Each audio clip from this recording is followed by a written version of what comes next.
Hey, it's Dorkfish Steve here again, and today I'm doing a little vape log from my car because my work is not very progressive when it comes to vaping. And forgive me if it looks like a cloud storm in here, but if I open the window, all you're going to hear is cars going by.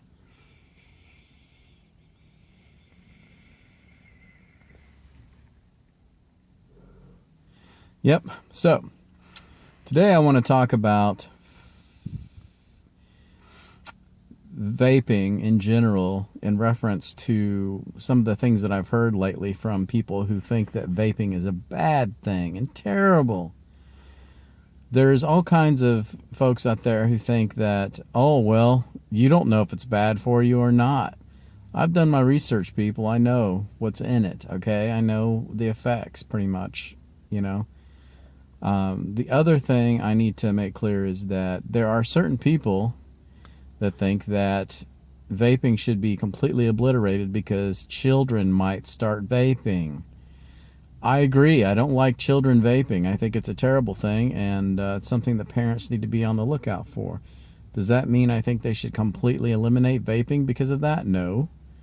I think that there are a lot of things in this world that children can get their hands on that exist that are a lot more dangerous than vaping, okay?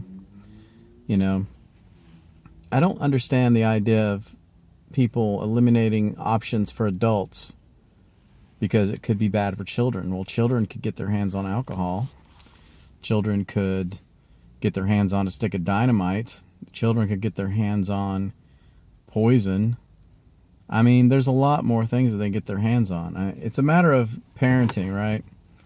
Teach your children, talk to your children, and don't allow them at the minor age to get into things they shouldn't be getting into. Oh, sorry guys.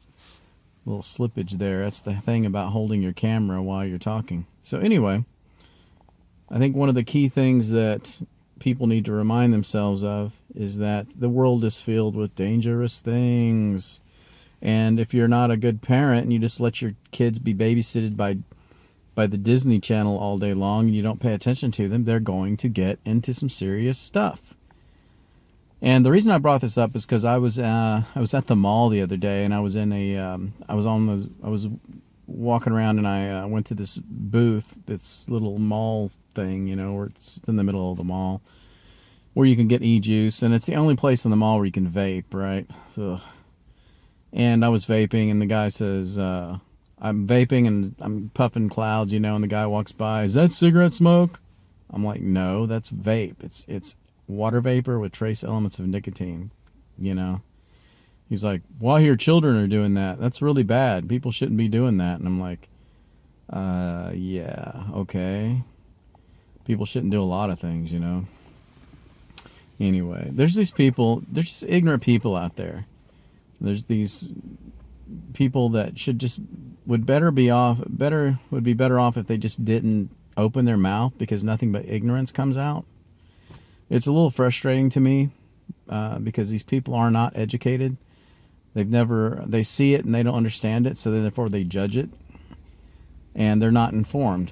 And so thus is the reason why people say stupid stuff. Yeah, so that's why, you know, I mean, a responsible adult gets e-juice. Get it with a child cap if you have children. If you don't have children, you're not exposed to children. I don't care if you have it in a cup. You know, I don't care what you do with it. But be responsible. And if you sell this stuff, that's up to you if you want to put a childproof cap on it. It's the responsibility of the person buying the juice to protect their children or protect their exposure to children with this stuff, okay? You don't want to put a childproof cap on it? If I'm a parent and I'm concerned, I won't buy the e-juice that you sell. Pretty simple.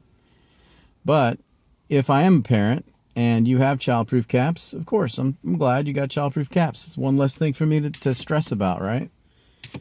Anyway, on the vaping side, I did go down to the south for a few weeks, and I found that some of my family still smokes. I don't know why. I talked to one of my family. I'm going to send him a kit, a mod and a RDA and some juice probably as soon as I can get some money up. But he was like, "Oh yeah, I tried e-cigarettes and I wasn't happy with it." And I'm like, "What did you try?" He said, "Oh, I went to the gas station. I picked up this setup down at the gas station, and it was terrible." And I was like, "Of course, it's from a gas station, man. You need to go to a vape shop, talk to them, try out a few things, and get something that works." Because these gas station garbage e-cigarettes are worthless. They're garbage. Do not go to a gas station and expect to get a decent e-cig setup, okay? So I let him try my mod, and he was like, "Whoa, this is great. This is what I've been looking for." So that just, to me, tells you that people need guidance. If you want to quit smoking and you want something that's going to give you a similar kind of effect but with less health concerns, there's various options for you. And I put this in another video. I mean, you could certainly try those little e-cigs. Blue e-cigs or green e-cigs are pretty good, or even little mini tanks with the eVod batteries and all that stuff. They're not too bad. It just depends on your preference. I think that these vape shops should have some type of program to help people stop smoking. The idea I have, and I think if you're a vape shop owner, think about this. Maybe put out a couple different sets of options. Put down some e-cigs, just a real basic blue e-cigs or whatever. Put out a battery with a tank. Put out an RDA with a mod. Let them try several options. Give them some choices. Let them graduate through the various options till they find something that works for them. And then you'll have a customer for probably life or whatever. So just my ideas on vaping in general, and some of the things that I experienced in the South, was that there's not a lot of, and this is probably prevalent anywhere, is if you're a smoker and you want to switch, do some research online and go find a local vape shop and talk to them about it. They will help you get started. Don't go to some gas station and pick up something, because you're not going to be happy. Don't go to a grocery store and get some garbage thing, some little e-cig thing or whatever, because it's not going to work for you. It's not going to be good enough. If it is, then great, but the odds of it working for you are going to be pretty low, because those are not high quality items. So that's my video for today. I'll be in touch soon. I'm planning on putting a video up on Saturday, and hopefully that will go up well. So we'll take care, guys, and we'll see you next time.